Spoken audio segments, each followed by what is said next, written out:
Welcome to Laid Back Law with your favorite lawyers from around the interwebs, discussing the most pressing of topics every Friday at noon Eastern Time. All right, we are here. Most of us are here. We're going in and out. So we never know who's going to join at what point. But Andrea's back. Great to see you. Dave is here with his ever-evolving channel name that I have to take a note of. So Let's go with MLS. It's fine. It's always some version of MLS. There we go. Okay, Danny is here. How you doing? I am doing well because I'm here. Yes, you were back on American soil. Apparently, you've been away for a while. I have, and I've missed America, but I miss Korea a lot more, especially today. So, I'll get used to it. I'll be happy and grateful again soon. All right, and we also have Norm with us, which is awesome.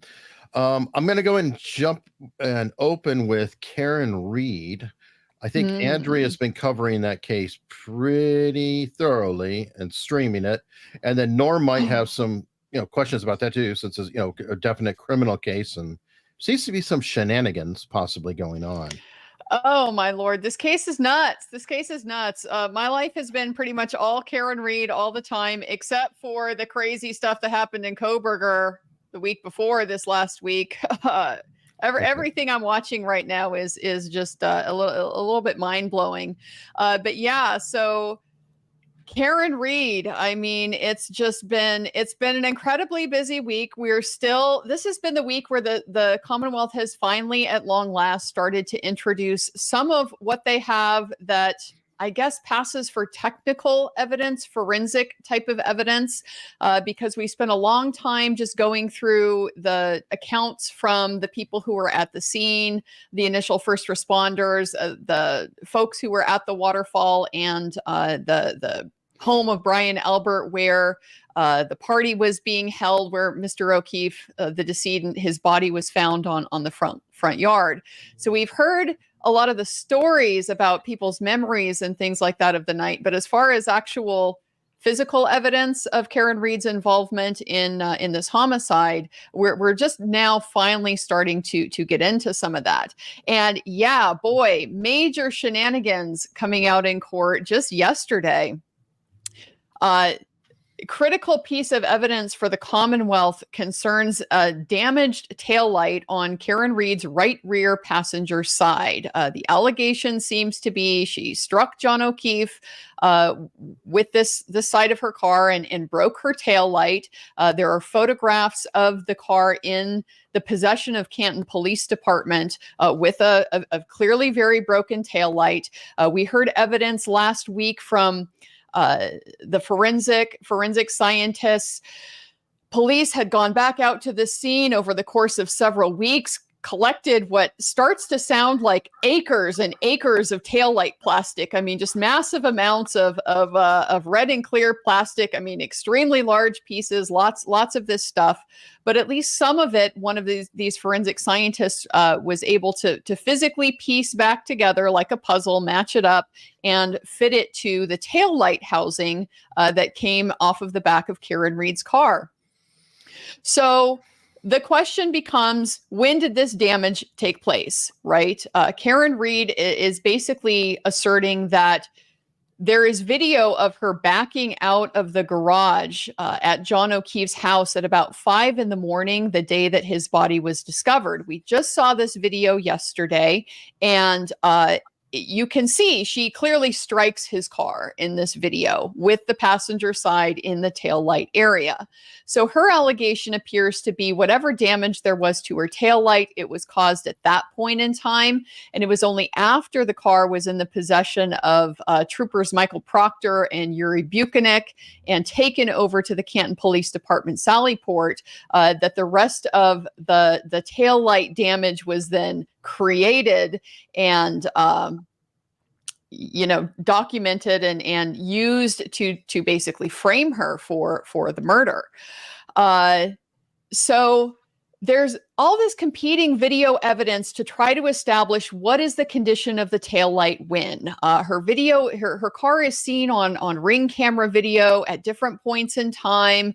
It's seen on the street at different points of time. There's really nothing crystal clear because for whatever reason, when the troopers went to recover Karen's vehicle, with the intention of towing it as evidence, this is believed to be the murder weapon. They testified immediately walking up into the driveway and seeing this car. They could tell right away the taillight is damaged. It's caked with snow, but it's clearly broken into pieces. And yet not a single photograph of that was taken.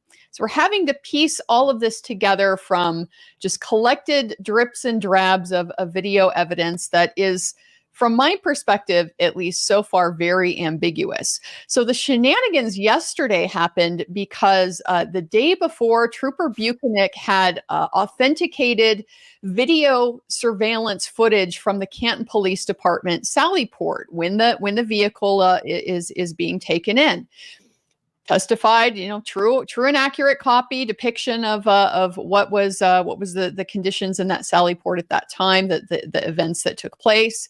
And you see what appears to be, the car driving in, the passenger side, the condition of what we would think would be the passenger side taillight from that perspective, and just kind of who's in the vicinity where. Well, it turns out this video has been modified. This is not a true and accurate depiction of what happened. It's a mirror image. And this is only elicited on cross-examination by Karen Reed's defense attorney, that what you have been here telling us is an accurate depiction of what's going on is in fact the exact opposite. I mean, now, a mirror image of what we are supposed to be seeing. So it's incredibly misleading what was presented to the jury. And had the defense not elicited this at all, no question in my mind, this would have created the exact wrong impression on purpose. I watched the cross-examination twice. Every time I jumped onto it, it was always the cross-examination. I didn't watch the direct from 2 days prior or the day prior. Was he asked specifically, is that the passenger side? Is that the right side taillight on direct? No. They just let it out. They just let it out. And what you'll note, if you've been watching the cross-examination of Trooper Buchanan, he's one of these guys who's really concerned about being technically correct more than maybe substantially correct, meaningfully correct. You can see in how he handles the questions from Alan Jackson and what he chooses to nitpick versus what he doesn't. He's one of these guys that is perfectly happy to skate the line of being so technically truthful that you're being misleading. So like you get, for example, there was context with a statement that this trooper had given to the medical examiner at like 10:40 in the morning before they had conducted any interviews about the possibility, he was investigating the possibility that the decedent had been hit in the face with a cocktail glass. And so this would kind of belie the theory that, they just followed the evidence that naturally led them to this conclusion that it was a car accident, right? They were investigating this entirely different possibility initially, which frankly seems a lot more consistent with the types of injuries that John O'Keefe seems to have. Well, he denied it flat out. The question, did you make this statement? Here's the kicker. He got the person he made the statement to wrong. Did you make this statement to the hospital? And it goes through the questioning multiple times because Buchanan is insisting, I didn't say that. I never contacted the hospital. That's not what happened. Well, it turns out all he's disputing is that he said it to the medical examiner, not to the hospital. So he's perfectly fine if the defense never asks exactly quite the right question. Are you saying you never said these words at all? This was never your theory. He would have been happy for that false impression to go to the jury that he had never said this type of thing, under any circumstances. So he skirts the line of what is technically true. And if you go back and you watch the authentication of this video, this is exactly, that's the position that he's taking now. That's what he explained yesterday. Well, it is technically accurate, right? A mirror is technically accurate. It's not, it's not like an alternative reality or something like that. No, it's just the opposite of what we're supposed to be believing here. So the follow-up question on that was very argumentative and properly sustained, but it got it out there in front of the jury, such as, well, if I look into a mirror, I know this is not how I'm, perceived out in the real world because everything is different. So it is different, right, sir? Of course it was subjected to as argumentative, but it got it out there in the jury. What about the missing time in that video? Oh, man. I mean, yes, the other piece of the shenanigans here, because the video is mirrored, right? But the timestamps are not. The timestamps are configured the way that they should be. So how exactly this was created, produced? Yeah, that's the $1 million question. Who created this and when and how and why? Because it seems to rule out the possibility that maybe there's some kind of glitch that reversed it or something, because that would reverse the entire video. It wouldn't just selectively reverse the visual part, but not the timestamp. But yeah, there's portions in this video where big sections are missing, and you can see it plainly watching that people are walking around and they suddenly vanish. They show up in a different position. People are gone. Trooper Buchanan's explanation for this is, well, I saw some kind of fog, Aurora Borealis appeared at this time at this elevation. And, it's just the bizarrest explanation. So clearly a very, very sus video of whatever is going on in the Canton Police Department Sallyport with Karen Reed's car. And Andrea, somebody I'm sorry, somebody just sent me a DM saying that you needed to see this. I don't know if it has any meaning to you. It looks like a shadow of somebody holding something, doesn't it? Kind of does. Right there in the area of that right rear taillight. Maybe in mid-swing. I don't know. I can see it being interpreted that way. Yeah. Is that from a video? I don't know. I mean, literally, I got DM that.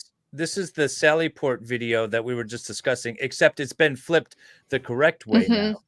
Yes. And what we were saying is there's a bunch of people milling around this vehicle. It's the tail light on the other side that supposedly was broken when Karen Reed hit John O'Keefe with her car, but you don't see it clearly. And when they had it reversed, it's extremely confusing because I'm looking at it. I'm trying to think in my mind, all right, which tail light is it that was supposedly broke? And then I'm trying to flip it in my head to make sense of it. And it's really confusing. And I know what it's supposed to be. And I'm still confused. Imagine the jury that was never told that video was originally inverted.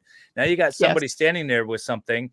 Time is being cut out. People are popping in and out. You don't know what's happening. You can't see the taillights that's supposedly broken, and shards are lying all over the street that appear 8 days later or something. I can't remember how far later on, from the date of the incident, do they discover these shards. It's like a week later or something.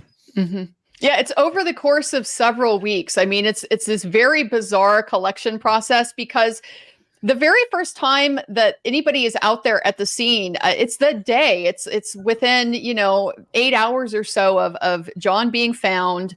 They're out there. There's all this testimony about how they saw blood spatters that they needed to be able to collect. So they needed to clear the area to do a little bit of a search. So they used a leaf blower, right? They use this leaf blower out there to blow away the snow, and they uncover the broken cocktail glass that's in evidence. And according to the testimony, take it all the way down to the bare ground and find not a single piece of taillight plastic. So then just over the course of the following days and weeks, up to 3 weeks later, people are still apparently finding pieces of plastic, pieces of taillight plastic sprinkled out here all over the grass, out in the street. It's just bizarre. What I would have expected to see is one of those white covered tents that they set up with crime scene tape around it. They didn't do any of that. And in fact, the chief of police was like, I guess I'll just drive by and see if there's something lying around today. That's how the chief of police of the conflicted department, the ones that are not supposed to be involved in the investigation because the brother of the homeowner is on the force. But folks, Julie Grant from Court TV has this stellar legal take that I didn't know if you wanted to address, because as a civilian, I thought this is the stupidest thing I'd ever heard for a while, but I don't know. She obviously has a legal background. So can you guys help me out and tell me what you think of this take? Well, if they had said anything that would have placed John O'Keefe in that house, they would have incriminated themselves. So they have to stick with the story that he was never in that house, and therefore they're not suspects. The house doesn't get searched or anything like that. That's the easiest thing. Yeah. No, it's absolutely right. And as far as the legal take goes, I mean, no, Eric, you're not wrong. This is definitely in the running for one of the dumbest legal takes I've ever seen in my life. And I've seen a lot of dumb legal takes. I mean, I don't think you've ever tried a self-defense case if you think, a 3-on-1 fight where you beat the guy to death is going to be a viable self-defense case. Like, what sort of force was he using? Bring up that tweet again. And let's just read this. Okay. If Officer O'Keefe was really killed in a fight with 3 people, they wouldn't have any need to connect his death to Karen Reed. They would simply claim the beating was in self-defense and vouch for each other. Oh, I thought that was a joke. That's this is legitimately somebody who is, I don't know what you call supposed it, to be a legal commentator. That's the dumbest. It's the dumbest thing I've ever heard. Also, it's not necessarily legally valid anyway, because this beating led to a death. So that would probably escalate it in the force continuum, right? So if it started out as a fight, non-lethal force, right? That's the premise. And then it escalated apparently to lethal force. So we used more force than was required. Therefore, self-defense doesn't work anyway. So it doesn't even legally work on that angle. No, and this is Court TV, guys. You saw what happened to Rittenhouse, bona fide self-defense, and that's the hell he had to go. Just say it was self-defense. And I wonder if that was what she was trying to do, was be a smartass and draw a parallel to Rittenhouse in some way. I don't know, because it's so stupid. It just makes no sense. Got some super chats here. Andrea, they said Proctor was on call 128 at 7 a.m. to 129 7 a.m. J.O. time of death was after that. So why was he responding from the state popo? Yeah. So, I mean, I think there are a couple explanations from this, and we don't know exactly which one it is at this point. We heard early on in the case that initially the Massachusetts State Police, they were contacted early on at like 6:40 in the morning, but that they initially declined to be involved because John O'Keefe wasn't dead yet. So they didn't technically have jurisdiction. I've been a little bit skeptical of this explanation personally, just because, he really was dead. I mean, he had no vitals. You're pretty much on notice that unless he is miraculously revived under these circumstances, you're going to be dealing with this death investigation. We heard from Trooper Buchanan yesterday and the day before that basically at 6:40 and in this time frame is when he gets the call and starts immediately preparing to deploy, to be dispatched out. He has to go clear his driveway to get ready to leave. No sort of indication that, well, there was an issue about whether we were going to have jurisdiction or not. The other piece of the puzzle here, though, is the Canton Police Department conflict, and at what point that came to their attention that they weren't supposed to be, having any involvement with this investigation. Because this is where Michael Morrissey, the district attorney, who's come under quite a bit of fire for a lot of his public statements about the case, he had made a statement early on in one of these press releases that Instantly, Canton Police Department recused themselves and notified Massachusetts State Police that they would have to conduct this investigation. And so that would make sense then with the time frame at the 6:40. If it's not Massachusetts State Police taking jurisdiction because it's a death investigation, but they're taking jurisdiction because Canton Police Department is conflicted and they can't do the investigation themselves, then that would explain Trooper Buchanan, having this immediate response that he's taking on. So that if that were the case and that's consistent, that's why it would be Trooper Proctor, because he was on call at the time that Massachusetts State Police were the ones that were taking over. I feel partially like this previous question, as well as the prior super chat, are based somewhat on a false premise that these police officers are rational, well-thinking, well-planning people, full of the plots and scheming, and thought this all ahead. The evidence induced to trial does not seem to confirm that. It's more like, ooh, shiny object. Let's point it in that direction. Then everything else has just been trying to confirm that desire to shift the blame to whatever happened to be convenient in the area. Let's just point the thing in that direction and go from there. So more Keystone Cops than plotting and planning. Kurt, your observation is really consistent with the struggle that I have had watching this case, because I am very much one of the comments that has always stuck to me that the blog father Glenn Reynolds has made, I think it's even called like the Reynolds principle or something like that. Never attribute to malice what can adequately be explained by incompetence. And so that's the struggle that we have here. How much of this is literally just, I mean, they're collecting blood in solo cups and sticking them in a used grocery bag, for heaven's sakes. Biological evidence. You show me a person who plots that. That's the scheme. Here's what I'm going to do as part of the frame-up job: solo cups. See, it doesn't work. That's gonna look great at trial when I'm on the stand trying to explain that one. That's called the Hanlon's razor, by the way. Hanlon's razor. Hanlon's razor. Thank you. Yeah, but that was always the question that a lot of people had. It was like, well, why would they point the finger at Karen Reed? What did she do? She was just convenient. Like Kurt said, shiny object. Go point in that direction. It's that simple. Hey, can they still amend their indictment to include lesser offenses? Like, because I just don't see where they get the first degree murder aspect. I mean, let's say even that they can prove that she hit him. Okay. My understanding is that the forensics didn't check out that there was any type of damage in the undercarriage. Like there's no real evidence pointing towards any sort of malice or forethought or any of that. So they can amend it, but they've just chosen not to. Is that their game plan, is to just fall flat on their face here? I'm really confused.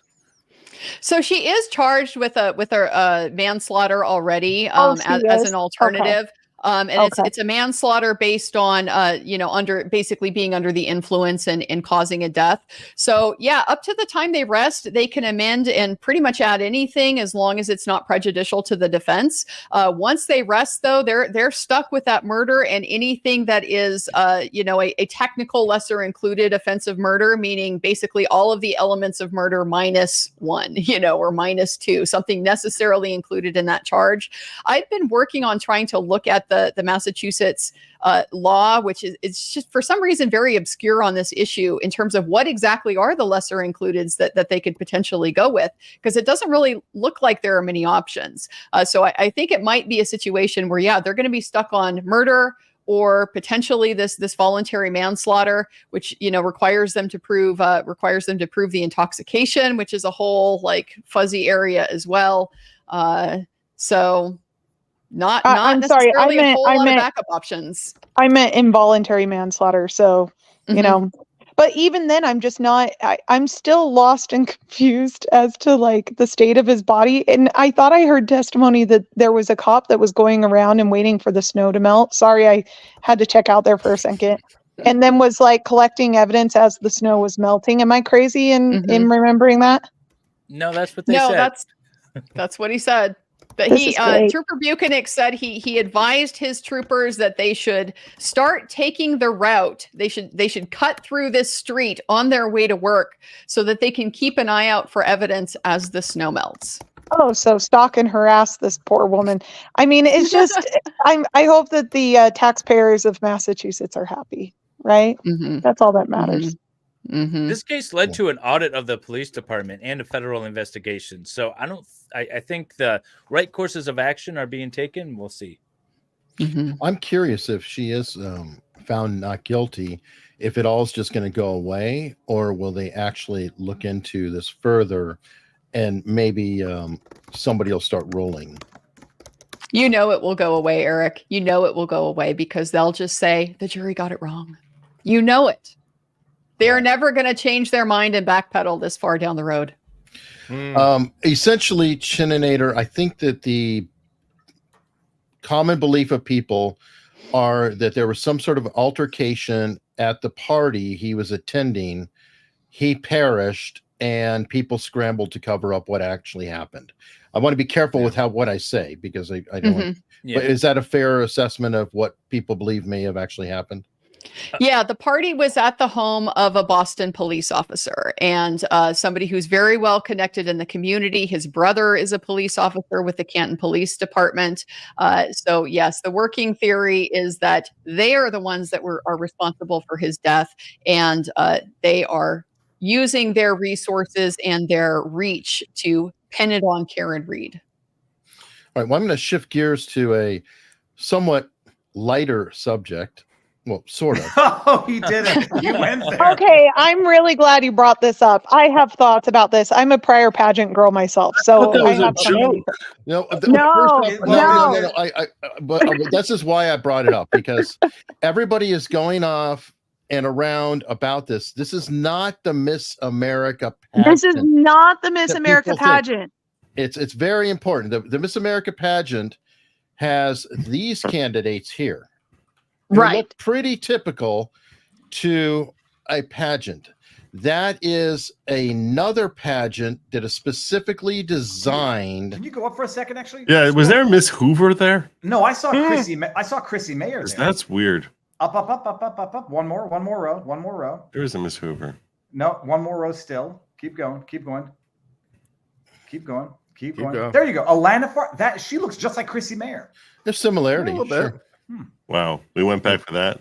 Okay, can I talk about No, Sorry, definitely. I just wanted to get the name of the So- actual. Here it is. So here's the thing. I did pageants. I did the Miss America pageant here in Utah. I was wow. Miss Congeniality 2009, American Fork. So here's the thing with pageants. Pageants are incredible. They're a wonderful opportunity for women to get scholarships in various areas, and there's a multitude of different pageants. You can run, so like there's a Miss Navajo pageant, for example. In the Miss Navajo pageant, you have to like shear sheep. You have to be competent in like preparing food. Yeah, you have to shear sheep as part of the pageant. So like there's a lot that's entailed, and each pageant focuses on different things. The traditional beauty pageants that we think of are Miss America and specifically Miss USA, which I think was purchased by Trump at some point. But Miss USA, that goes into Miss Universe, right? And Miss USA and Miss America are two different organizations. Miss America has since dropped the beauty standard requirements that they used to base their grading on. And I think that they're even doing away with the evening gown and swimsuit portion. Miss USA is primarily based within the swimsuit portion and evening gown. If I recall correctly, Kaylee McEnany, or however you say her last name, was she not Miss Florida, if I recall correctly? So, I mean, these are wonderful opportunities for women to develop their talents, to develop, their beauty, their stances, and to work with other women. Honestly, it is a competition, but it's also a wonderful opportunity to showcase the service that you're doing to your community and elsewhere. Now, I don't know what weight they give certain aspects of that pageant, what things the judges tend to look at. But my guess is that, the typical standard beauty is not what they're focused on. And when I say typical standard beauty, I'm saying very stereotypical, like they had measurements down to a T. Your head couldn't be a weird shape. They would look at not just, are you skinny? It's also a proportionment. So what is the waist ratio? What is your breast size? What is this to your hip size? I mean, there were gorgeous models, you know, Victoria's Secret models who notoriously could not win in beauty pageants because they didn't fit what the judges were looking for. And it's also highly political. So at least in the beauty pageant realm. So it's very much who you know, who your parents are, what kind of deals they can offer to the pageant organizers in their own private professions. So there's a lot more to this than what the story is showing. And I struggle. I do think that it needs to remain something that biological women can utilize. There are men pageants. There are men only pageants. Well, apparently, this same pageant has a biological male. Yeah, and that's what bothers late me, for me to far join? more. Yeah. I'm beautiful. No, go get dressed up. So like Awesome. that's the thing, is like that's what pisses me off, in the same vein that I don't think girls should be joining Boy Scouts. You know, I think that there needs to be male only, female only opportunities out there, and there's just becoming fewer and fewer and fewer. And this is really ultimately a scholarship organization. And, you know, they make a joke about that in Miss Congeniality, the movie, but it's true. It is a scholarship organization. And I think the takeaway from that movie is that, you know, it's really a bunch of women trying to better the world. Whether you want to stand up there and say, yeah, this is for world peace or whatever, you know, ultimately you are giving back to the community, and it's an awesome organization. 10 out of 10 would recommend Pageants. Okay. Well, The Solicitor General also was a former Miss Idaho contestant on at least 3 other occasions. So Yep. hey, it can lead to you being Solicitor General. And governor of Alaska. The There you funny go. thing about Oh, it yeah. is nothing to do with the confusion, although that's being weaponized. The bottom line is, Eric, bring up the article. Like, I appreciate the idea that some people are going to say they're not beauty pageants. They are, I don't know, talent shows. And in which case, someone being morbidly obese would have nothing to do with, the talent show. Scroll down just for a second. I mean, this Miss woman certainly makes me feel thin. I got that going Well, for it's me. not Miss it's not a Alabama. talent show. It's a woman's organization. That's the point. We'll stop here because It's I look women at this empowerment. photo. Okay, I look at these photos, and one of these things is not like the other. One Well, of no, these things doesn't belong. Well, it looks like that meme. There was a Gorgon or something like that. Okay, but let's say, hold on, everybody. Let's say that she gave the most community service hours, and I mean actual hours serving her community, not, you know, not just going out there and handing out flyers. Like, for example, one of the things I did is my platform was based on the fire department. Just to stop you, she was celebrated as being the plus size Miss Alabama. So they're celebrating the weight. We can't just dissociate. That's not okay. And that's not okay. No, but and then what ends up happening is they celebrate the weight, because you look at this picture and it's contrast. First of all, red, white, and blue is amazing. It contrasts her physical appearance with the physical appearance of the others who did not get crowned Miss Alabama. She's celebrated for having won this, based, you know, at least touting the plus size.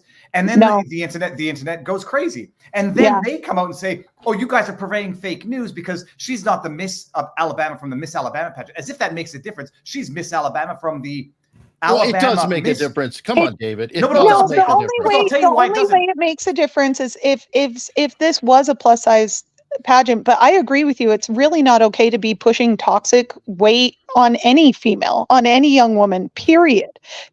And that's on the super skinny side and on the super size side. That's the problem, is that we have an issue where we are the fattest generation of all time. And we have heart disease is still the #1 killer. And it was the #1 killer during a certain virus that cannot be named. And so it's like, you know, when we're talking about these things, we really should be focused on health. And like I said, it's a woman empowerment and it's a development program. And so if you're empowering women, that means keeping them healthy, keeping them safe, empowering them to feel like, you know what, I can be, you know, healthy even after kids, like the Mrs. USA, Mrs. America pageants, where it's like, yeah, I can get my weight down. I can still take care of my body. I can love my body, even if it's on the bigger side. That's okay. But this is clearly morbidly obese, and that's not okay. Well, no, but now they're running the confusion between Miss America and Miss, whatever this was called, the American Miss pageant, as if that's the bottom line. And Hunley will disagree with this, because I don't know what the Miss America pageant hierarchy is, which sub-contests for regional areas, any more than like a TED Talk versus a TEDx talk. I don't care. If something appears on a TEDx talk, I'm not going to make a meaningful distinction between TEDx and TED. When they come out with Miss Alabama plus size winning, celebrating it as though they're celebrating the overweightedness as though that's the shocking element. But it's not the same pageant. I mean, it's a fraudulent headline if you don't say, because people are thinking Miss Alabama is a specific thing. It's even a URL, it's something registered, it's a trademark, it's a legitimate deal. And they're saying, oh, we've created this BS pageant. And then we're saying, oh, this is Miss Alabama. Everybody is just looking at the headline going, oh, my God, they're doing this to Miss America. But it's not Miss America. Nobody gives a shit about this headline unless it's Miss America. I disagree. Misleading. I disagree because I don't think it matters what sub-pageant this is from. The idea that they're celebrating toxic obesity as that's the issue in this. I don't care. I agree with that. If it's a Little Miss Sunshine competition, I don't care. They are extrapolating the two things together. Look, I'm an Amazon bestseller. I'm the number one thing in my category on Amazon. Here's what I find ironic. You can't say the A word on YouTube without being demonetized and having your channel shadow banned. You can't say the A word. No. But you can say obesity and you can celebrate fatness. Tell me that makes sense. What's the A word? What's the A word? The antithesis. It's the antithesis of obesity. You can't say that. Eating disorder. Okay. Yeah. So your dog Rex. So that's my point. If we had a pageant that celebrated EDs on the opposite side of EDs, because in my mind, obesity is also an ED. It's just on the other side, right? It's an eating disorder. It's just on the other side of the spectrum. So if we were to focus on, because both are death warrants, they're both death warrants. One way you're going to eat yourself to death, or one way you're going to starve yourself to death. Either way. And so do we want that example for our daughters, whether it's on one side or the other? That's the decision we have to make. And I think that's a fair point, Viva. It's a very fair point. I want to hammer Hunley here, because Hunley, everybody go look at Pink News. Like, this is every article celebrated it. I get the celebration. The point is that I am saying that if this was big girl pageant and we're celebrating Miss Alabama big girl pageant, that would have nowhere near the impact. They bury the name. And don't give me the bullshit saying that it doesn't matter that it's Miss America. It does matter. First of all, I'm going to give it completely ruins their brand. Well, Eric, it totally does matter that they're passing it off as Miss America, whether or not it's a legitimate... Can I resolve this issue? No, hold on a second, because I want to say this. Because everyone's celebrating it. Pink News, Daily, they celebrate the fact that she's a plus-size model. That's what they're celebrating. My rage was not that it discredited Miss America or whatever. My point is that they are celebrating morbid obesity, which reduces a lifespan by 10 to 20 years. And the other one who won Miss It is a Mister. I agree with the celebration being bad. We're 100% in agreement. I am saying it's worse because they're misrepresenting it to the public, thinking that Miss America has changed their standards to be this standard and thus making it okay. But what's scary is they have. But that's the scary part, Eric. They have changed the standard of Miss America. That's the scary part. The way that they weigh points has changed dramatically over the last 10 years. So when I saw this article, to make even more confusion in the market, if we're talking about intellectual property rights and whether or not this is absolutely damaging the brand, it is. Because in the last 10 years, the Miss America pageant has already changed the standard, like I said, and they have gotten rid of the swimsuit competition altogether. There was a lot of discussion about whether or not this was in response to the fat acceptance movement, and which I hate using that term. It's so stupid. so stupid. But I mean, that's really what has been happening. And so it's even more confusing to the average viewer, and it's more shocking, and it does devalue the brand, because they are a beauty pageant. They're one of the few beauty pageants left. Miss America and Miss USA, like I said, are still beauty pageants. Have they moved away from the stereotypes of what is beautiful and what isn't? Sure, absolutely. But what's even more concerning is this glorification of eating disorders. That is what this is. And it's not okay for young girls to be looking at that, period. Okay, Joe, final word. Joe wanted to say. Go ahead, Joe. It's like you can't come back to me 20 minutes later and say, Joe, weigh in now. All right, hate losing. Forget it. You just did it. Is it me, or is it like everything is being reversed? Like the fastest man, like the fastest woman in the world happens to be a man, right? And beauty pageants are now opposites. You know, the one who's not beautiful is the one. And why don't we see this with like men's beauty competitions, where like the bodybuilding competitions, right? You don't ever see like the fattest one up there winning a bodybuilding, because there's essentially beauty competitions for men, except we call them bodybuilding competitions. So. Because we don't care about men, Nate. That's what this comes down to, is society only cares because we've spent so many years protecting women and trying to idealize women and trying to, do all these things to women and mess with women, and the whole world revolves around mothers and soon to be mothers, right? And so because of that, society doesn't tend to care as much about men. Men care about men. Women don't really care that much. Men care a lot about women. On the other hand, sister. I'm just being honest, and people can be like, "Oh my God, you're such a feminist." I don't care. Look, I'm a traditional feminist. I'm being honest. We need male-only, women-only spaces specifically because of that fact. Men want to involve themselves in women's lives. We don't really want to involve ourselves in men's lives more than we have to. I take it from a different angle a little bit, in that I think it's because women and children are easier to dominate and easier to exploit. So you're not going to have anybody coming into a men's sport and dominating men, but you're going to have the narcissist, psychotic men who are going to say, "Yeah, let's open this up so that I can come in and dominate kids and women." Yeah, and it's totally this is what pisses me off about that, is that it's the whole valuation of obesity and glorification of obesity is disempowering to women. Ultimately, you are killing our daughters. Stop. You are keeping our daughters from achieving their fullest potential. You are giving them models for the opposite of success, for failure. Congratulations, because that girl, she may be healthy now, but even her health is relative to her. Right? If she lost 40 pounds today, her knees would feel 100% better. But she has no idea that the pain and the suffering that she's already going through, because it is so malicious, the way in which weight creeps up on us and the way in which it impacts our health. We're completely unconscious to, until one day we wake up and we have diabetes, or one day we wake up, we have heart problems. One day we wake up and we have, all sorts of different ailments, and we can't figure out what the hell happened to us. It's like, oh, I have cancer suddenly. Oh, well, turns out there's a huge correlation between various types of cancer and eating disorders. So it's just like,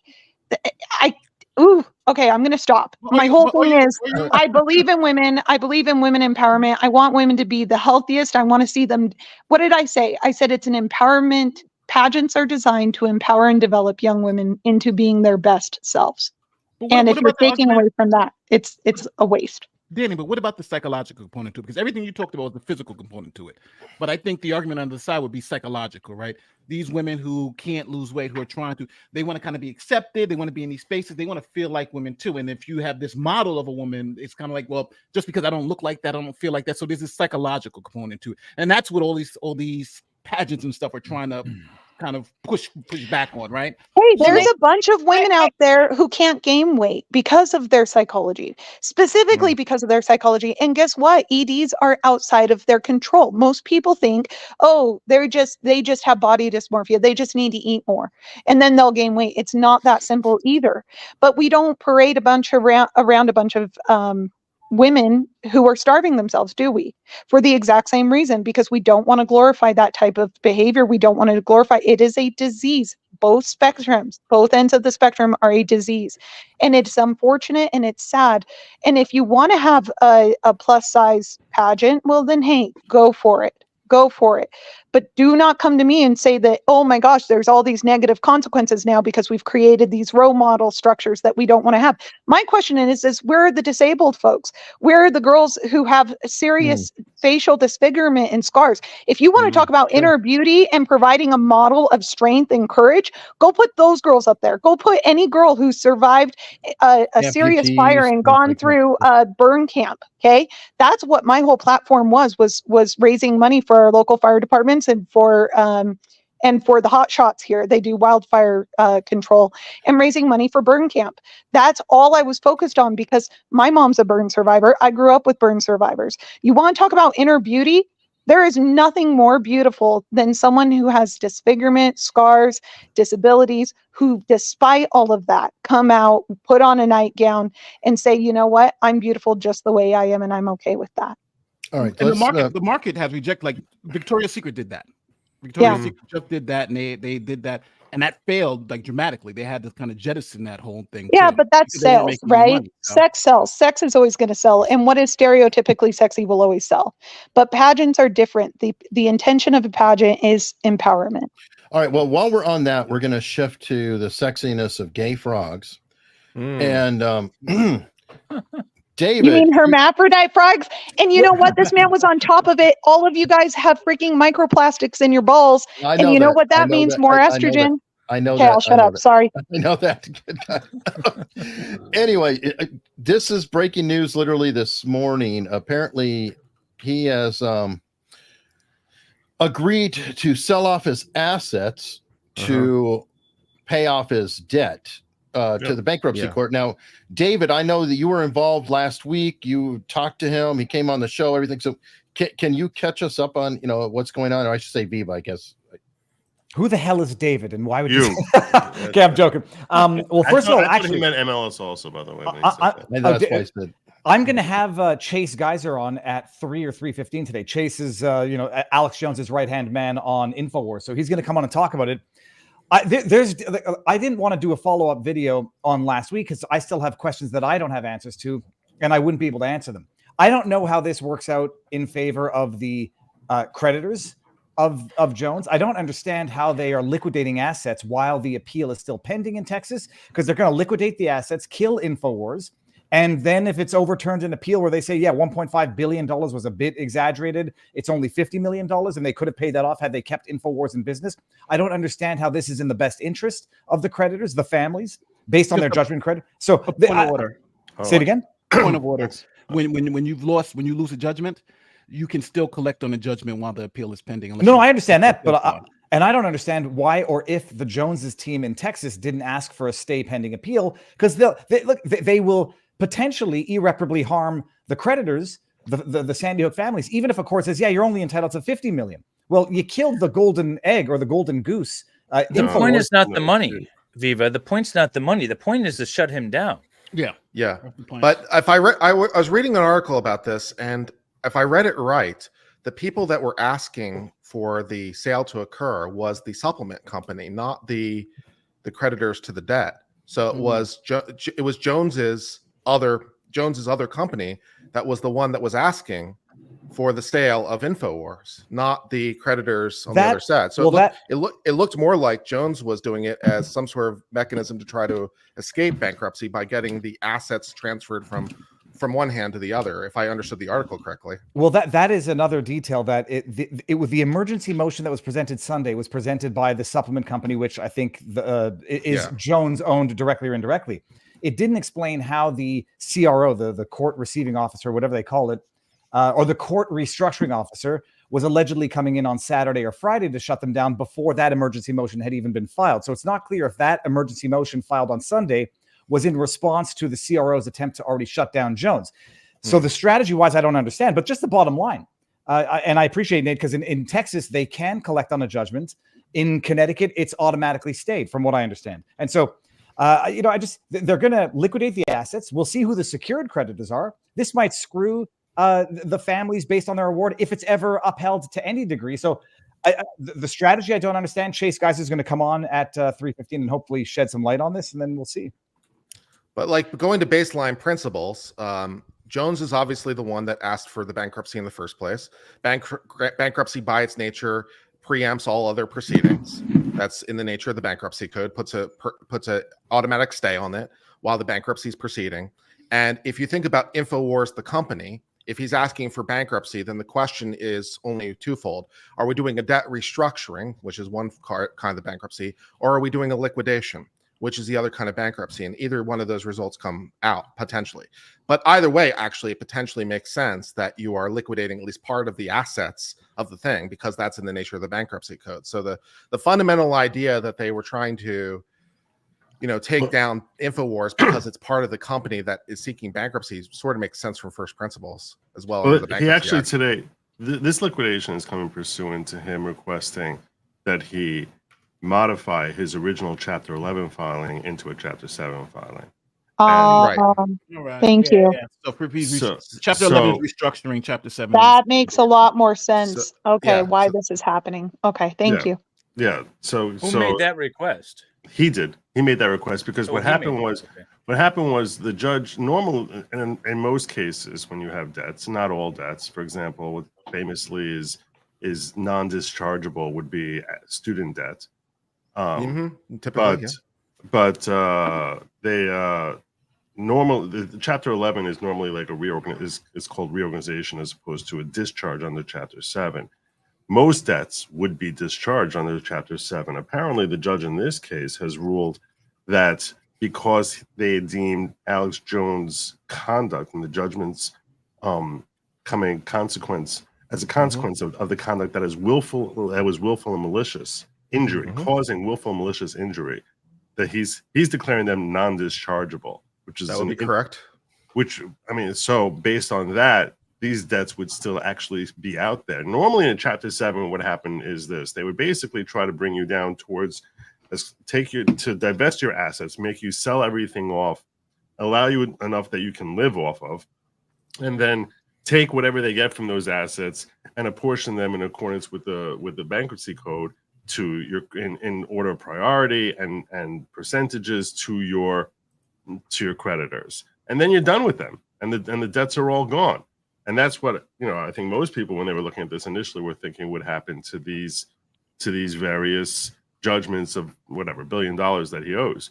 So, but because he's saying that they're not wiped out, I'm not even sure what the benefit of this is. I'm not a bankruptcy attorney. Maybe some of you have more familiarity with bankruptcy code, but I'm curious as to what the benefits are if it's not discharged, unless perhaps they're limited in the ways that they can try and attach as assets subsequent to the Chapter 7 filing. Apparently in Texas, it has some of the strongest homesteading laws, so that, home property and what he can do with that property, it cannot be seized. So he'll be, not set or hiding assets, but, there's certain things that will be unseizable even if they continue to try to execute. So that's my understanding of one of the positives or the benefits strategically in Texas. But to the extent that any money he makes going forward would be, seizable until discharged, and I think it wouldn't. I don't know, under Texas law, is it ever discharged? Good logic. Well, you're asking me, is whatever discharged? The claims that the Sandy Hook families have, the $1 billion. That's what I was saying. I mean, you have to realize that bankruptcy code is federal law. It's not state law. Now, when it comes to judgment execution, that normally operates within the bounds of state law, and state law will be preempted. And I dealt with this when I had a judgment execution company all the time, where you lock down someone's bank account or their assets, and the next thing you know, they file for bankruptcy. And the reason that they're filing for bankruptcy is because my peers here are correct when they say that when someone files for bankruptcy, you can do nothing. Like, you seriously, it's considered a real potential violation of your legal ethics, and you face serious ethical consequences if you take any steps to try to execute further once you have notice of that bankruptcy filing. So it is the ultimate roadblock for anyone who's trying to seize assets pursuant to judgment execution. And that would be, so it does give a respite to a judgment debtor that they don't have that pressure around their neck. What's it say? Yes, good logic has tossed many widows and orphans onto the streets. He is the man. Many. It's a hobby. It's a hobby. That's what. Secure your debts, otherwise go cry me a river. Well, that was Danny. That was the next question I had. In if anybody knows, and I don't know how this plays statewide versus federal, secured creditors versus unsecured creditors. Judgment creditors are unsecured, so they're going to stand lower ranking to secured creditors, and then one has to wonder who the secured creditors would be and whether or not there's going to be anything left over for the judgment creditors. But hold on, Was this judgment against Jones? Was this an intentional tort sort of thing? I don't know the exact judgment. It was IIED. So generally, it's not dischargeable, right? That's what when it all be all right. So because I know this, didn't he get hit with compensatory damages and punitive damages?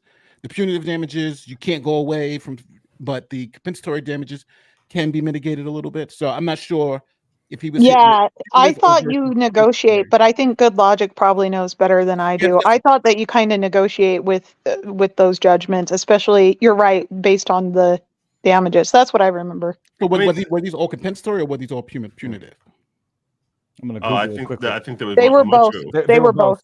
Okay. But okay. as was pointed out, it doesn't attach to your home. So if I don't know that he needs tips from any one of us, but if he does, I'm sure any one of us would help him get that home studio up and running. Well, The that's multi-camera exactly setup where I with was the gonna green go. deck will be great. But Yeah. what would it do as relates to revenues it generated from the home studio? this The is- home studio might be unseasonable, but the revenues. I mean, he might not need or want money for the rest of his life. The question, although the biggest question, is how will this shut him up, or will it amplify him if he can go to a what's that movie with Christian Slater? Pump Up the Volume. If you can go to like a pump up the volume home studio, forget the money, but expand the reach. That's that's where I was going. That's where I was going next. Is that I wanted to basically get to normally Bankruptcy would bring you ground zero, and then you start all over again. And with him for starting all over again, it would probably be nothing because we can expect that he would get after the reorg after the bankruptcy filing is done, that he would get all sorts of donations and he would get all sorts of funding from his fans, and he'd be able to set up a studio and get back in business. A day after this whole thing is completed, and it really wouldn't cause very much interruption in his life. Now, when you're telling me that they're non-dischargeable, so I'm just I'm not sure how that would operate, whether they would, perhaps under the bankruptcy order, they would be limited in how they can attach his assets. And they basically, sort of portion out that for, the rest of his life, he would give like 10% towards this, whatever revenues they bring in towards satisfying this judgment. And because you're all correct with your natural assumptions. You don't want to slaughter the cow. You want to milk that cow and milk it. Typically. And you want it being fed. You want income. You want income coming in. That's in a normal case. And in a case like this, a lot of people speculate this is not at all about recovering the money. It's really a matter of actually they're trying to shut him down. That's what. Well, let me they did say that. They said shut him down. Yeah. In the case, they literally said the lawyers said shut him down. From what if there were settlement discussions with the plaintiffs that the lawyers are representing, and the lawyers, there might be counter. Someone on the left would counter. That's posturing in order to bulk up the size of the judgment. That's not their objective to actually shut him down. They want to milk him. No, I think it might have been the lawyer's actual objective to shut him down because they. If he's not a political figure, imagine. If he were not a political figure, okay, let's just imagine that for a second. If he were not a political figure, I think we could all agree that any lawyer in that situation would likely say something like "shut him down" with the objective of give me a massive judgment to, i.e., shut him down. But I don't literally want him shut down because I want to be able to execute on the judgment. Get paid. You want to get paid. It's all because he's political, and everyone understands this massive cultural feud that we have. That we would interpret it, and perhaps likely properly so, that their objective is actually to shut him down, which is contrary to what most attorneys would actually want for themselves and their clients, because attorneys are likely getting some sort of contingency on this.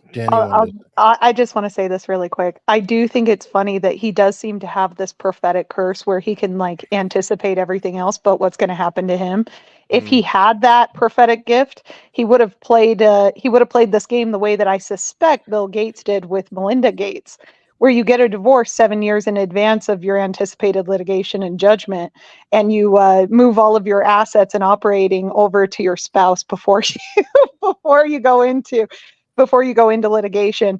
My guess, and I knew the minute that I heard they were filing for divorce, I went, oh, well, I'm not getting that experimental medical vaccine. I mean, I was never going to get the experimental medical anything, but it was then that I knew this guy's screwed. He knows he's screwed. I don't know what evidence they have on him, what someone is coming after him for, but I guarantee you Bill Gates did that in consideration of a future massive judgment against him and trying to have to file bankruptcy. That's a very prescient insight that you're dropping there, Danny, that people may not appreciate. When I heard a story about this guy who was an attorney, everyone remembers how there were the attorneys 20 years ago went after the Swiss banks for the Holocaust victims and the monies that were taken from them, and they got a judgment and collected I don't know, $100 million. They a nice fat pot that they actually collected from it. Apparently, one of the attorneys who was lead for that stole the money for himself, divorced his wife, gave the money to his wife as part of their divorce proceedings to insulate it, and then reconciled with her. Yep, and all he would have had to have done if he was so Slimy prophetic for asshole. himself, all that Jones would have had to have done is just wait a while, okay? Talk to his wife, don't go crazy on her, don't have an actual divorce. I mean, have an actual divorce. By the way, I'm not suggesting anyone do this. By the way, I'm not suggesting anyone do this. And if you don't go through the actual divorce proceeding and get a judgment through the court and it doesn't look legitimate, not only can your attorney get in big trouble for what's called fraud, they could lose their license. And also, there's nothing to stop the bankruptcy court from coming in on a stipulated divorce, ripping open that stipulation and redividing assets after the fact. It's one of the only courts that has the liberty to do that. And it's really scary. And that's what I tell my clients all the time. I'm like, hey, just so you're aware, if you're going through bankruptcy, this could be nothing in a year from now because the bankruptcy court could come in. But you can absolutely go through that process and, let's say, give your wife, I don't know, all of your operating expenses in terms of alimony and child support, and then boom, bada bing. Danny, this situation is different because he's not someone who just had a chunk of change. He's someone who's anticipating bringing in a lot more over the future. So that's why it's very different from someone who's like, okay, now that I got my hands on this big fat wad of cash that I never expect to match ever again in my life, let me figure out how to secure that for myself. This is a situation where Alex Jones wants to find a way to actually be able to make, money going forward and not just secure an existing pot. And that's a far more, if someone was trying to go through that sort of legal manipulation in order to do that, they're saying that the debt is non-dischargeable. That's kind of a far more challenging thing to figure out how to do. Sure. I'll make thank you so much for validating my conspiracy. That's all I needed today. Well, I'll validate another one of the conspiracies, or at least I'll put one out there, that we might see some sort of malpractice claims by the Sandy Hook claimants against their attorneys if it turns out that the attorneys were only interested in silencing Jones, but the plaintiffs might have actually gotten screwed out of millions of dollars that they could have otherwise gotten had their attorneys not acted in a way that resulted in shutting down Jones by prejudicing what is going to be paid out to the plaintiffs. I think Ron Coleman in the chat is making a great point here. This point here that he's making, I think, is a great point. That this is being challenged as being an obscene judgment. It likely will be modified considerably, and perhaps that would change the nature as to how things would work with respect to how he's going to operate. I'll tell you this: I fully expect Alex Jones to continue operating. I think he's going to continue streaming. He might have mild interruptions here and there, like someone screaming in the background. But otherwise, I think that I think Alex Jones is going to keep producing the same content going forward, and I don't think this is actually going to just shut him down the way the left is praying it would. No, it might. I'll go for it, Nate. I think the difference we just have to mention is that I think the judgment, because it's really a default judgment, I think that may be a little bit harder to get overturned, but I think really the damages, because that's what the whole trial was about, essentially the damages, how much to pay. So I do think that's going to be reduced. Yeah. Right? Because that 1.5 billion. No, but Nate, I disagree with you, Nate. The default verdict, I think, is going to be one of the things that will be potentially more easily overturned because it was such an abusive default verdict in the first place. It denies the most fundamental principle of justice, the right to defend yourself, and they defaulted him into liability by virtue of non-existent discovery obligations. That I think the entire thing gets overturned. It's a good point for Coleman.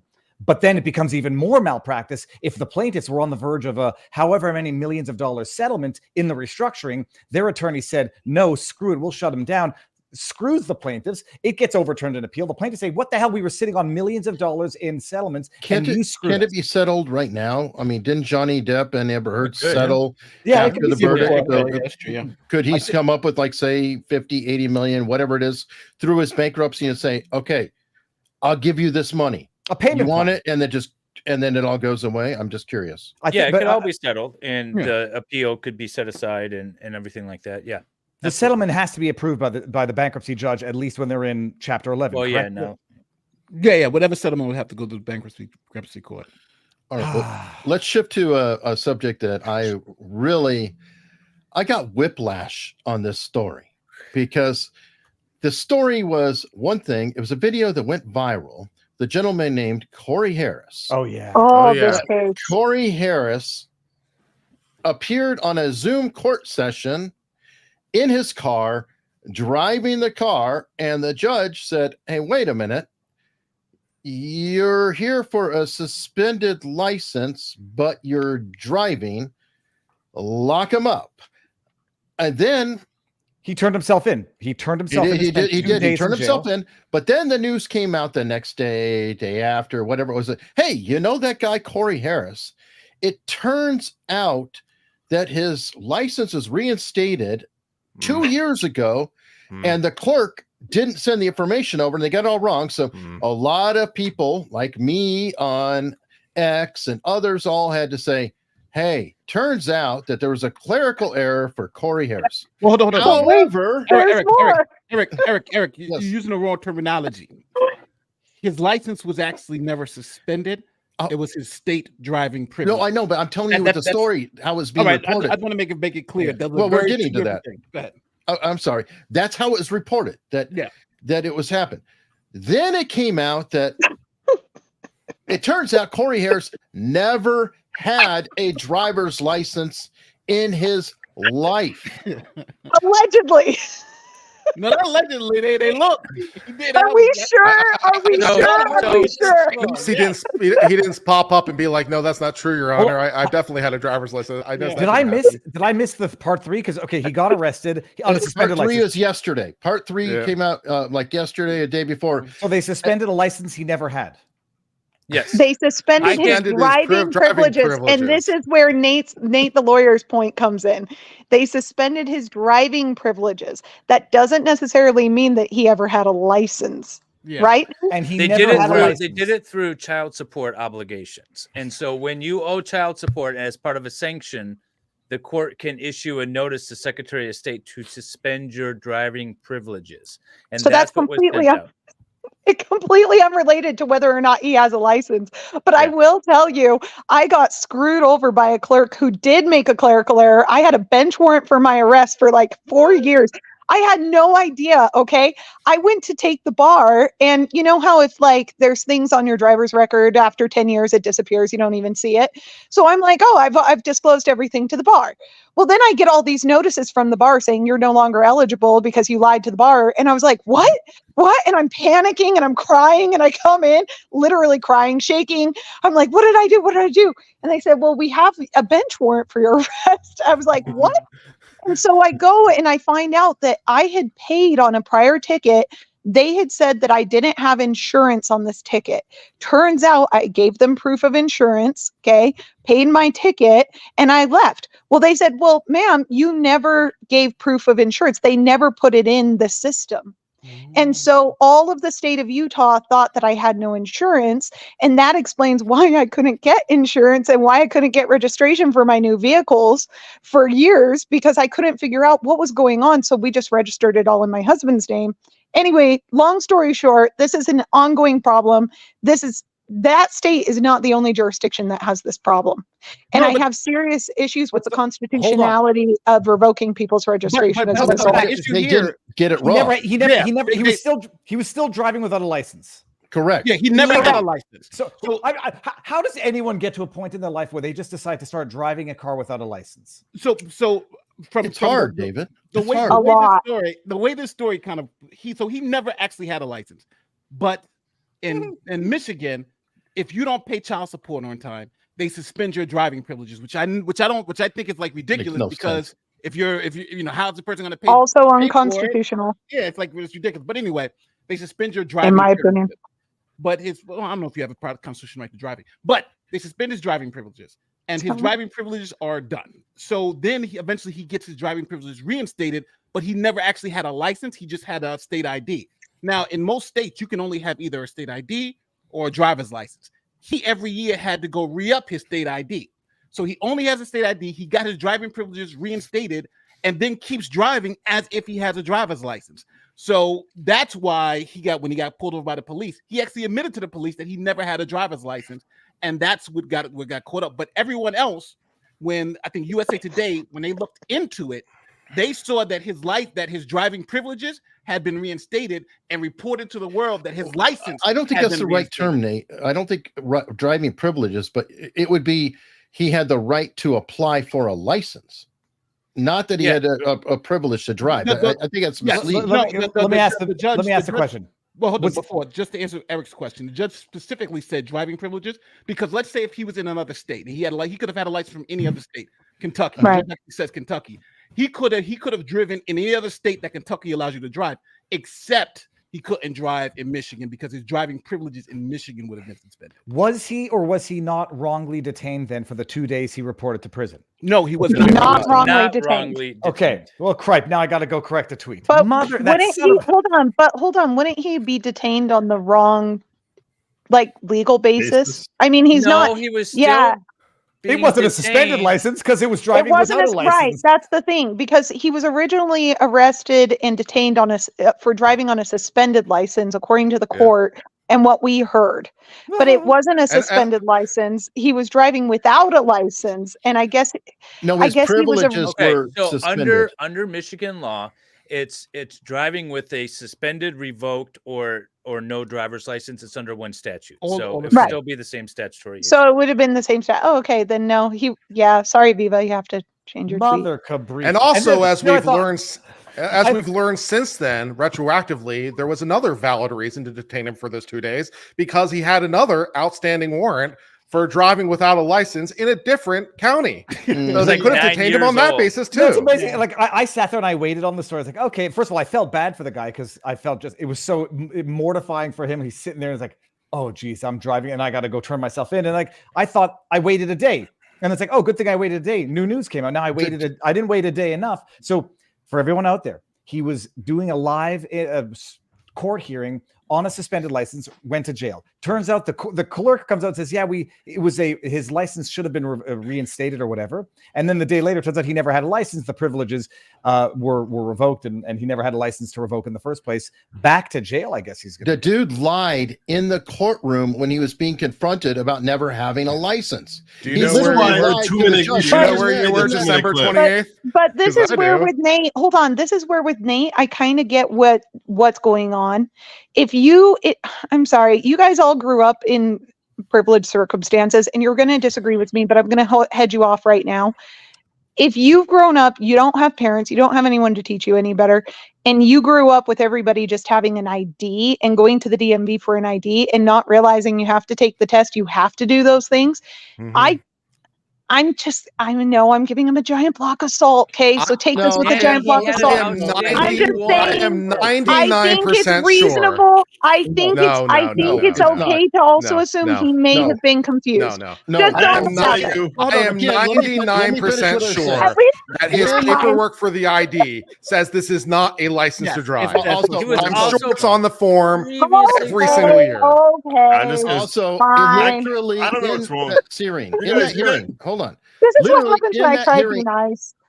In that hearing, quite literally, the judge said, I know you weren't laid up when you were claiming that you were disabled and bedridden and unable to do anything. It probably says it right on the face of the Hold ID. on, let me finish, please. It probably says this is not a driver's license right on the face of the ID.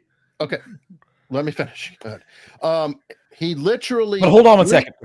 Upped his state registration or a state ID when he said he was laid up. When the judge what does laid up mean? He was sick.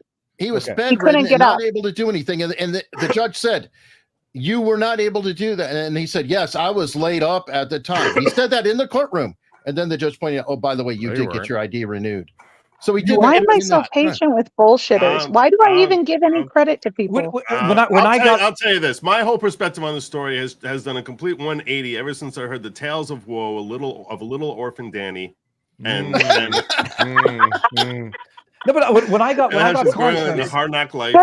Good logic. My life would have been easier if I was an orphan. I'm telling you, I would have actually had state benefits. It's a wild thing, though. I've never been exposed to this. Like people driving without insurance and driving without licenses. In Canada, you've got mandatory or like state insurance to some extent. The Société, what is it? Régie d'assurance. Whatever you got, like it's a. I was going to say something. Damn it! It doesn't matter. When I got insurance here. No, when I got insurance, like you better bone up on that extra stuff because there's a lot of unlicensed and uninsured drivers out here. I was like, that's wild. And this guy, both. Well, listen to him. I have the clip of him actually being asked by the news media about his license. Oh yeah, that was classic. Here it is. Here's him being asked by the media right after all this happened. Yeah, turn the volume up. Had a license, and listen to what he says. He has never had a Michigan license, ever. We asked Harris yesterday if he ever had a valid driver's license. He claimed he didn't remember. Do you ever recall having Turn it up, Nate. Oh, turn it up. Sorry. There we go. All right, let me just go back 10 seconds. I'm so embarrassed. Asked yesterday if he ever had a valid driver's license. He claimed he didn't remember. Do you ever recall having one? Having a driver's license? I knew I had a permit. I knew that. A driver's permit, or? I believe. See, I don't think he's operating on all yours, guys. And that's odd because the I Pittsfield am Township quite police positive officer and prosecutor it was said on the during that paperwork. October traffic stop, Corey Harris knew what was up. At least twice during this traffic stop, he acknowledged to the officer that he did not have a valid license. So that's it. Yeah. You guys. So he knew he did have a license. He knew. I'm just saying, I think he's actually like maybe mentally handicapped a little. He looks so Somebody asked bummed me, have you out ever had on a that driver's original license? Zoom when the I'm just judge was saying- like, "You're driving and you don't have a license right now." He looks so. He had no idea what to say. That was great. I just don't think he'd ever be eligible to drive. Is my point. That's all. And I saw Canada. Hold on, there was a guy in the chat who says Canada. Demom says, "Viva, you dork! People drive here without a license all the time." Yes, but well, I got brain farted for a second because we have a law that covers the victims of car accidents, and it's terrible, which is why we don't have the same sort of ambulance chasing legal practice up in Canada for car accidents because it's covered by a law. So it feels different, but my goodness, that Dave, is this true? Maybe it was just a driving app. It's like a camera that makes it look like you're driving. Dave, But, is this he wasn't true? Actually, driving. Yeah, you can renew your state ID, and they even have little kiosks now, like little vending machines that you could do it. We have it in our state too. You can get them at like go to Kroger, the shopping mart, and. All right. Well, Dave, one person on this panel actually knows the judge. And What is this has a story about him. the judge in the guy with the driver's license. Yeah. He's So like this a good judge. He's an awesome judge, by the way. So I had like one of my very first cases in front of him, and I filed this fraud allegation in an emergency ex parte, like stay of eviction sort of thing. And he's like a father figure that you're deathly afraid of, but you want him to love you. So this is how you approach him. It's a good description. And he's very much a Socratic judge. I think he's also a professor. So he saw this fraud allegation that I brought, and he questions me in the Socratic method. Well, what about this? And I was like, I give him an answer. Well, what about that? I give him an answer. And eventually, like 8 or 9 questions in, I say, Judge, I don't know how to answer that. And he said, that's why you lose, counselor. And dismissed my motion. But then he took me aside and was like, I understand you're new. And, when you're alleging fraud, you need to kind of be on point with things. But he's an awesome judge. And been in front of him a number of times, but he's like a father, right? And so when you watch that clip, he was just like throwing the pen. He's like, I don't know why you would do that, like a father would. He's very good judge. Well, the minute he started laughing when the guy shows up on video and he's like, "Let me park," that's when you knew he was a good judge. He couldn't be pissed. He's just laughing. Well, which it was funny. He's also very tolerant. He's very lenient on sentencings. He gives a lot of people the benefit of the doubt and tries to make sure that he doesn't want them in the system. So he's very good on that end too. But when he sees stuff like that, he's like, I don't know what is so dumb. He's like, all right, revoke bond. I don't know what else to do. You're driving during your Zoom hearing and you don't have a license. When that follow-up hearing, did any of you watch the full follow-up hearing? Because he talked about how he went and tracked down personally every single part of the process between him and his staff. So, I mean, he went the extra mile. And I think part of it is because that thing went viral. And I don't think he liked the court and them looking like an idiot, essentially, because everybody mocked him. Look like an idiot. The defendant came out and said, "I'm so embarrassed by the court's mistake," or something like that. That's what I saw him reporting. And I was like, the defendant, as soon as the defendant was like, yeah, I was arrested unjustly. That's right. As soon as he had that foothold, he went the extra mile. So I appreciate how much the judge came back. Yeah, I'd be furious if I were the judge. For sure. But anyway, so The current status of this case, because I don't know if it'll ever die, is that no, he in fact never had a license. He was remanded again on charges from the other county. And I don't know if he's in or out, but maybe the Corey Harris saga has left us. No, what's going to happen is he's going to open up his wallet and he's going to say, oh, that fishing license that I thought was a fishing license is actually the driver's license. I've been innocent all along. And now it's malicious process. 100%. He will. I wonder what county. Do we know what county he had the other bond in? I was just curious because different counties will take it different ways. Where they're at in Washington, Ann Arbor, it'll be Judge Simpson. It'll be no big deal. He'll be able to get his license or be eligible and work out a deal. But I don't know where his other thing is. He's still got to take the driving test and all that, right? Right. Yeah, the whole process. And the judge is pretty kind about that because the judge was like, okay, so we're going to have the hearing here. Does that give him enough time to go get his? It's like the judge wanted him to get his driver's license in the end. The judge needs to send him to driver school, like full driver school, and follow up with him and say, did you get your learner's permit? Good job. Okay. Did you pass the test? Not this time. All right. I'm sure his attorney is running him through those processes as we speak. I don't know if he has an attorney, and I don't think he qualifies. Does he? Yeah, he does. He was represented. I don't know. Are you serious? Your Honor. Yeah. I didn't know any of this. I just got assigned, Your Honor. Oh my God. No. Well, he has a different attorney than he did with the first hearing because the first one was the assistant he's public eligible defender. for jail. And now he's in got Michigan, a different. Sorry. He's got public defender. Yeah. Yeah, he's got a public defender, but he's got a new attorney. The original public defender that was representing him during the viral video, she was in the courtroom for his second hearing, and there was a different attorney representing him. So I don't know if she was retained or if she's just a different attorney. No, she's a public defender. She referred too. to her firm, so she's private counsel. No, she said public defender. She said that we'll be assigned another one on the next trial. Yes. In Michigan, do you get a public defender if there's a chance of jail time? Is that how it works? Yeah. Okay. Yep. Same here.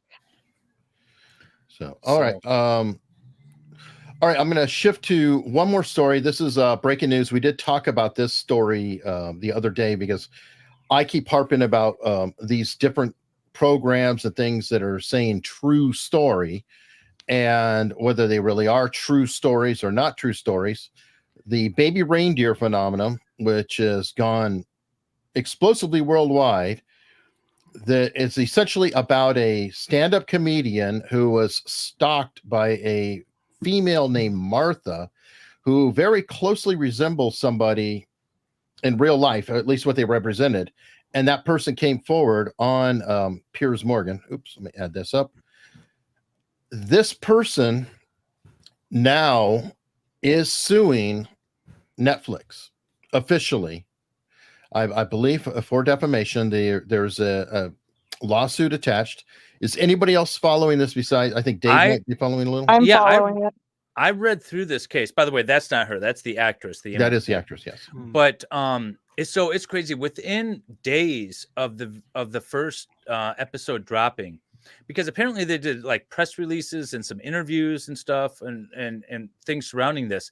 They identified the woman, the plaintiff in this complaint, as being like the inspiration for this real life story, which apparently, according to her, isn't real life.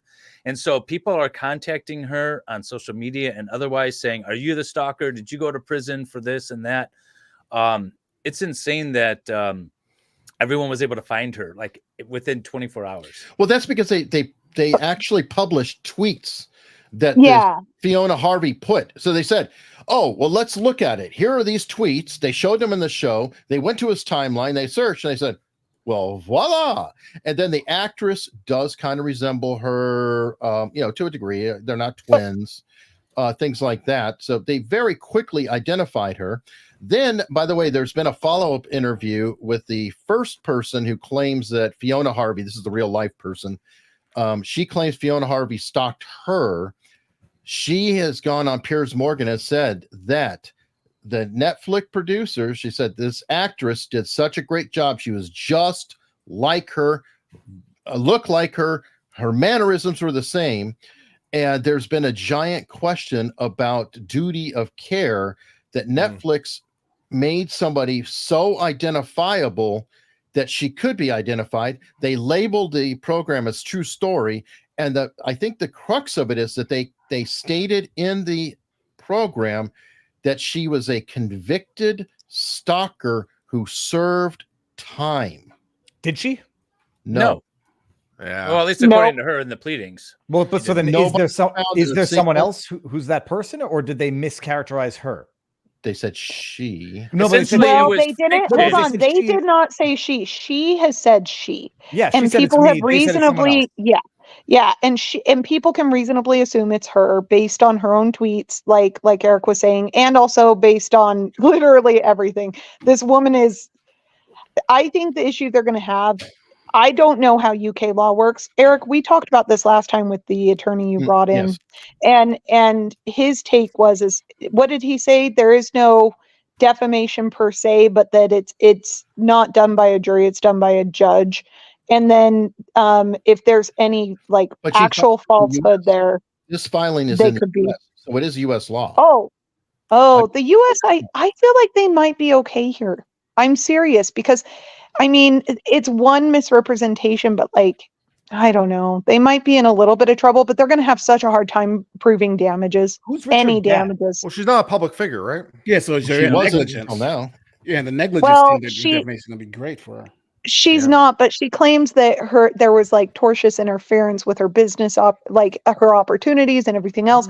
But the lady has a history. She has a record already. She has a negative reputation already.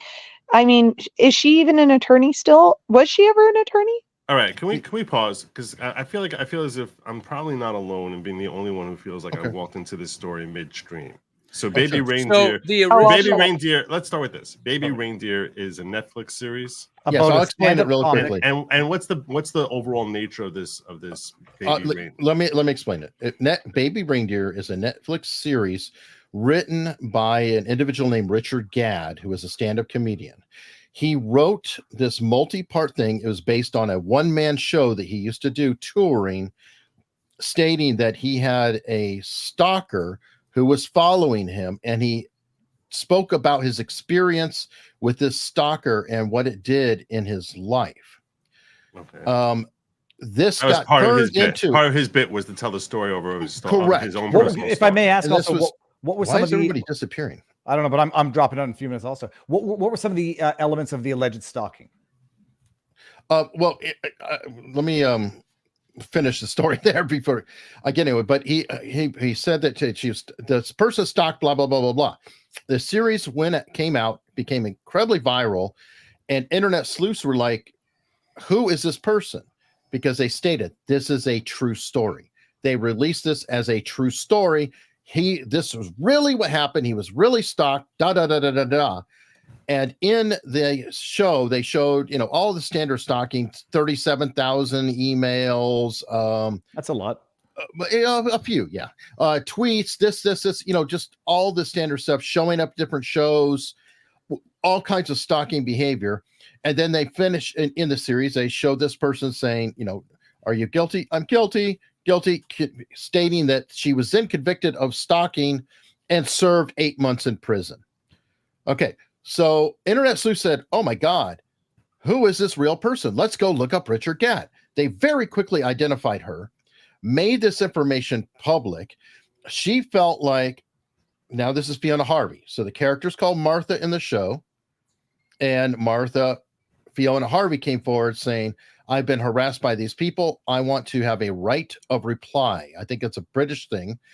Went on Piers Morgan, did an interview. And by the way, doesn't come across as a completely normal, stable person. Can you play that interview? It's an hour interview. Well, okay. I actually covered it, multiple things, did body language on it. Everybody's done body language, a statement analysis on her because she's a very odd character, a very interesting character. But the point is, in all of this, they stated that she was a convicted felon. She was a stalker. She never was convicted that anybody can find. They're also backpedaling where Gadd is saying, well, it's his truth. So it's in a murky True territory. If you look at some of the interviews, and then They also said true story, not based on a true story. No, it Is says that- true story, story. This is not a true based. story. Correct. That's the problem with it. Now, apparently, in the very end of the credits on Netflix, they do say some names and places and things are changed. So, but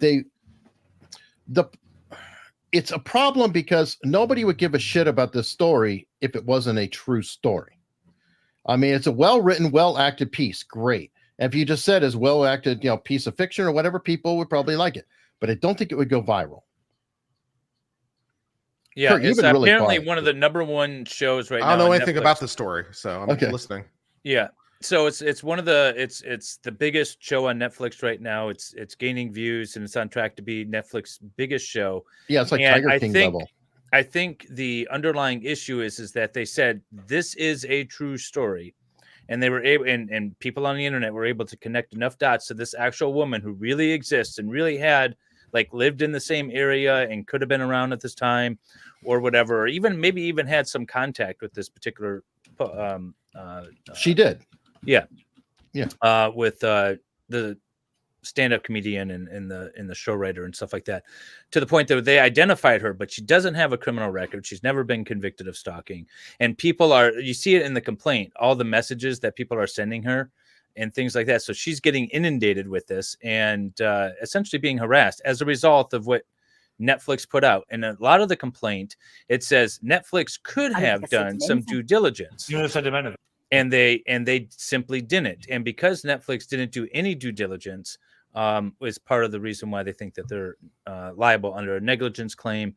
There's also an intentional infliction of emotional distress, which I don't think is going to go very far because I don't see any idea is intent better here. But negligent infliction, gross negligence, and general negligence, and I think those claims are better than intentional infliction of emotional distress. I think that one's going to go away. The other ones, I'm like, this looks pretty bad for Netflix. Which state was this filed in? California, I believe. Yeah. Tortious interference also probably won't work. Federal. There are very different standards for intentional infliction of emotional distress from one state to another. Like Texas, I've actually, I remember looking at this around a year or so ago when there was this case with this woman who, who she basically was pranked by some friends, and they basically some guy she had a crush on basically got her to strip down, and they posted all over her school. Oh my God. And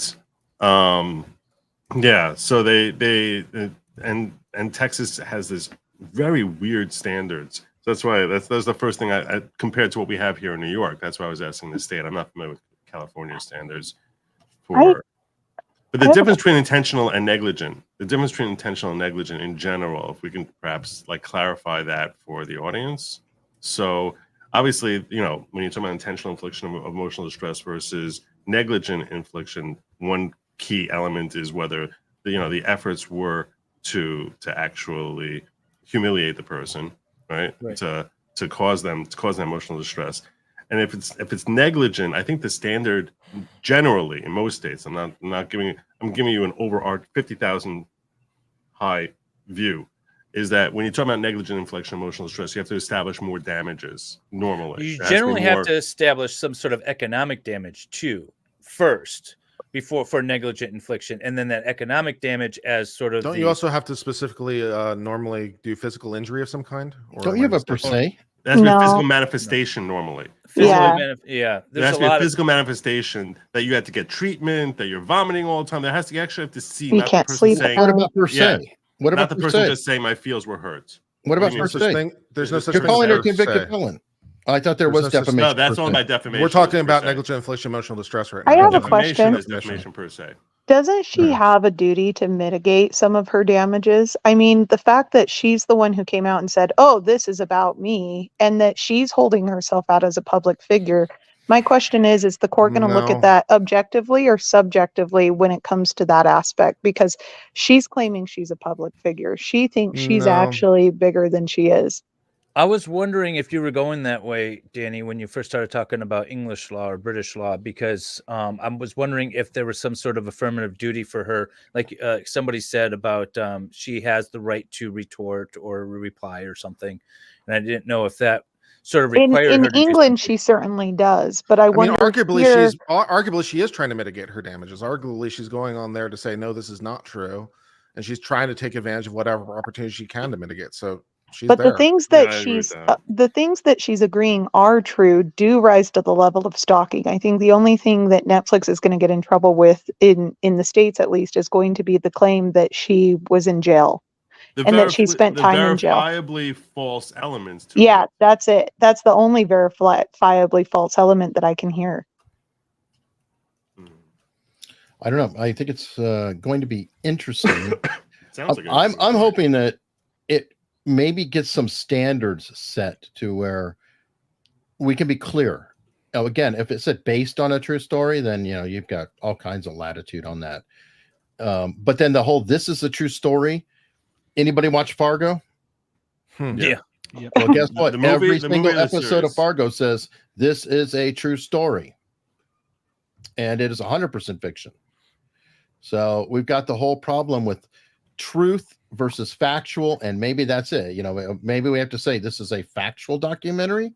I don't know, but well, that's something the courts have tended to allow creators, or especially content creators, to get away with in ways that I think have not helped our society overall. Where Well, I think if you were to say based on a true story, it takes. they don't want to say based. They don't want to say that. They want to say true story because it's more compelling. It's more compelling if you say true story. I agree with you, David, completely. I think that's purposeful that they don't say based, because that's an easy out, an easy escape. There's the intent. But the viewers all know that that's that. Well, if it's based, I don't know if it's actually this part that I'm seeing is real. So when they're leaving out based, as David is suggesting they should do, it's specifically designed to make you feel that every element of this actually is what happened.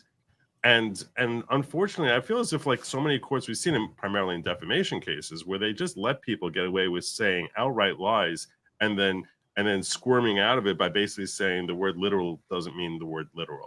It means I was going to bring that up. Maddow, yeah, Maddow defense. Joe is literally right. Yeah. Wait. Wait. Gentlemen, I don't want to start the Exodus, but I'm going to continue. We're going to be wrapping up. I gotta get out. I'm going live in 37 minutes, and now it seems that I have 2 guests coming on, so I'm ducking out. Everybody enjoy the day. I'll be watching you, Viva. Thanks. Jeremy McKenzie's coming on, Canadian stuff, and Richard Geyser coming on at 3:15 American Alex Jones. Chase Geyser too, right? Who did I say? I said Chase Geyser and Jeremy McKenzie. Okay, those are the 2 guests. And then we're going to talk about Miss Pageant, Canadian who did A all the time. Jeremy McKenzie. I guess that's not Doug McKenzie, dude. That's what I was thinking. Yeah. Okay, peace out, everybody. Enjoy the. Blair Witch Project. Yes, and I actually. That's what I was thinking about too when we first talked about this. Real story. This is a real story, found footage sort of stuff. And they did a really good viral marketing back then, but they weren't also connecting it to someone who could potentially be identifiable and defamed. Well, I just did an interview actually that's going to be coming out next week of the writer of Unmask Alice. I don't know if any of you remember the book Go Ask Alice. It's one of the most famous young adult books of all time. It has sold over 6 million copies. It sells, hundreds of thousands of copies every year. It came out in 1971, and it's still a bestseller to this day. And it is based on supposedly a diary of a girl that was turned over to this woman, and the girl died 3 weeks after it was done. Only it's fiction, essentially. So that's actually preceding found footage. So it's almost like that diary is found diary, whatever. How fun. I'll have to check it out. Is that based on that song from the 70s? Well, it's based on the book. Go Ask Alice is based on White Rabbit. Go Ask Alice when she's in Fetal. Yeah. But it's a girl who's a drug addict, got onto drugs, supposedly died. But Dave, what do you have coming up?